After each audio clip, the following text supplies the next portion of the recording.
Now let's move to Saturday's card here. We got Akron and Toledo in a MAC matchup, a little MACtion here. Wager web showing a 60 as far as this total if you're looking to bet the total over. Toledo minus 16 is the side pretty much across the board. So how are you looking to bet this MACtion matchup, Ed? Yeah, this is another over game for me. Toledo is a team that had an explosive offense and not as good a defense, and they bring a lot of those same pieces back. This season, they've been throwing the ball really well with quarterback Logan Whiteside. The only thing that makes you a little bit hesitant about this total is that their top receiver Cody Thompson is injured and done for the season. It does look like they have other options at receiver. There are two other receivers that have been targeted and been very efficient in running that offense. So I don't really see that injury as a problem. Receiver is much more easily replaceable position than quarterback. And, Akron is Akron. They, their offensive numbers aren't looking as good as they were towards the beginning of the season when I really liked them as an over team. But I think Toledo's going to score a lot of points. They should win pretty big. The only thing you worry about is if they get up too soon and really start slowing down the game in the second half. But again, this game started at 55. It's up to 60. When I do my modeling, I look at yards per play and total yards in the game to come up with, and as well as market values to come up with a total for the game. And my model says 65 in this game. So it suggests that the market still hasn't climbed enough and that you can take the over at 60 in this game. And Ed, do you usually find your model at this point in the season 10 points off on a total, considering the opener? It looks like BOL opened at 55.5 as the total. It's since been bet up, as high as 61 now. Do you normally find that in week 8 of the season being 10 points off from the openers? 10 points is a lot. When we do see a difference with that many points, the market does tend to move in the direction of the pick, and I can actually quantify the closing line value there. I think it's been about 3.5 points the last couple of years. So we do tend to see the markets go in the direction of my prediction, especially on totals. And that's not something that is for only this late in the season. We see that. I start totals week 5, week 6, and we see that throughout. The markets are usually coming towards where my number is. All right, so Ed on the over of 60, which you can find at WagerWeb in the Akron-Toledo game. Moving on to the night slate. Saturday night, we got Fresno State versus San Diego State in the Mountain West. This is a good matchup here. Looks like we got a 47 as the total pretty much across the board, and the Aztecs laying 7 in the hook. So minus 7.5 at SBR odds right now, pretty much across the board at every sports book. Looks like this one's going to be broadcast on CBS Sports Network, the night slate, the nightcap on Saturday night. So Ed, how are you looking to bet this one? So this number really jumped out at me, that the San Diego State Aztecs, one of the best so-called mid-major programs, is only a 7-point favorite against Fresno State, one of the worst teams in FBS last year. But I started looking into it, and I think Fresno State is one of the most interesting stories in college football this year. They went 1-11 last year, got the head coach fired in the middle of the season. They brought in Jeff Tedford, who's the old Cal coach, and it didn't really look like they could do much. This team out of the Mountain West was dead last in a lot of offensive categories last year. What I look at as yards per play adjusted for strength of schedule. But they were really bad on offense. So Tedford comes in, and he brings in the offensive coordinator from Eastern Michigan and started a quarterback for 3 weeks. But then in week 4, started Marcus McManion. So this is a kid that was at Oregon State the last 3 years, graduated, didn't win the job, grad transferred in August to Fresno State, took over the starting job in week 4, and they've been off and running, put up some pretty gaudy efficiency totals against both Nevada and another Mountain West opponent. So this is a team that was 128th in my offensive rankings last year. That's adjusted yards per play. They're up to 24th this season in this young season. And whenever you're looking, whenever you're looking at this kind of data, you kind of have to play this game. Well, is this signal or noise? Okay, so do we really believe that Fresno State is the 24th best offense in the nation, as the number suggests? And I'm leaning towards no.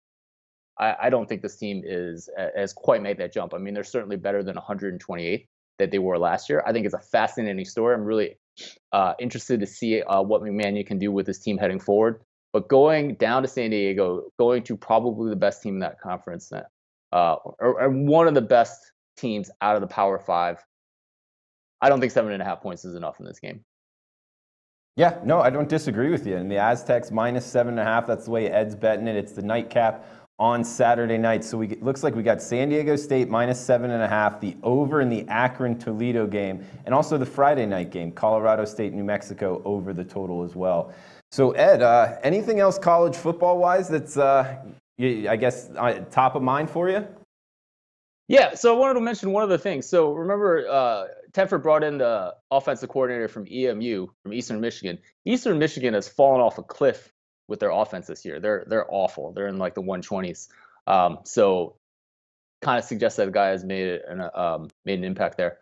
I also wanted to mention members of my site get access to these totals numbers. So you can just go to thepowerrank.com and check that out. And then being here in Ann Arbor, everyone's a little bit nervous about Michigan going out to Penn State this weekend. It's a night game. It's going to be a whiteout. Michigan's offense actually played pretty well running the ball last week. But they have some issues at quarterback that everyone is kind of concerned about, and probably rightfully so. But it should be a heck of a game, the night game there. And yeah, excited to see what happens in there. Yeah, that should be a good one. And Ed, just something I want to ask your opinion on. If UCF runs the table, do they deserve to be in the conversation to be in the 14 playoff? Sure, why not? I mean, I'm always of the belief that it is really hard to run the table. And if you can do it, no matter what your schedule is, you deserve a shot. When you look at UCF, which, by the way, is a team that you've liked since the beginning of the season, Drew Martin, their numbers actually look pretty good. I wrote about them a little bit. I think, by some of my points-based metrics, they're a top 10 team right now. Scott Frost has done amazing things with that offense. They were, in the hundreds of their offense last year. And I kind of laughed at my friend Bill Connolly when he gave us this narrative preseason that everything that Scott Frost touches turns to gold, because that's what happened in his previous stints. I was like, dude, did you not look at their offensive numbers last year? They stunk. Well, in the offensive numbers, they're top 10 right now, and they're doing it with the same personnel from last year. McKenzie Milton is the quarterback, same guy from last year that ran the 115th best offense. So, Drew, you know this team better than anyone. You've been on these guys since the beginning. I think when you were on my podcast, this was a team that you liked. You've been proven right. Yeah, no. I thanks for the shout out on that. But I really just want to get different people's opinion on, if a team like that does run the table, to actually put them as one of the top 4 best teams. And I do think they are pretty underrated, even where they sit. And it shows what they're 100 points off in what they or the odds makers have projected their right. games to finish. I mean, that's pretty crazy. I don't know if it definitely doesn't happen very often in college football to be that far off at this point in the season. So I kind of factored that in as well. If the odds makers have been that far off, that maybe public perception's pretty far off. And I'm looking to bet them. I'm actually betting them against Navy this week in what could be their toughest test. Do you have any opinion on that game? I mean, I'm not getting in front of UCS, Central Florida at this point in the season, no matter what my numbers say. Yeah, but in terms of the playoff, I've always thought that we should have a more strict criteria. If you go undefeated, you should make the top 4. That's. Yeah, you could. Then you could have Sun Belt teams, though, run the table in the Sun Belt, not schedule anybody. So you'd have to make sure at least UCF, they scheduled Maryland, beat them. They'll have USF at the end of the season, Navy and Memphis. So it's not total terrible schedule. Well, and they'll get someone in the American Championship game as well, I presume. So, yeah, I'm all for it. I think it adds a lot to college football to have these teams and to include them, even if they do get beat in the playoff. So I think it just adds to the sport. Yeah, man. Well, just wanted to get your thoughts on that. And yeah, looks like we got 3 good plays here for man versus machine. Hopefully continue the hell of the run, Ed. Hats off to you, man. Been making money for all the SBR watchers here. So make sure to check Ed out at thepowerrank.com, on Twitter at thepowerrank. And Ed, if nothing else, man, we can close this out. Sounds good. Looking forward to next week. Hey guys, thanks for tuning in to our channel.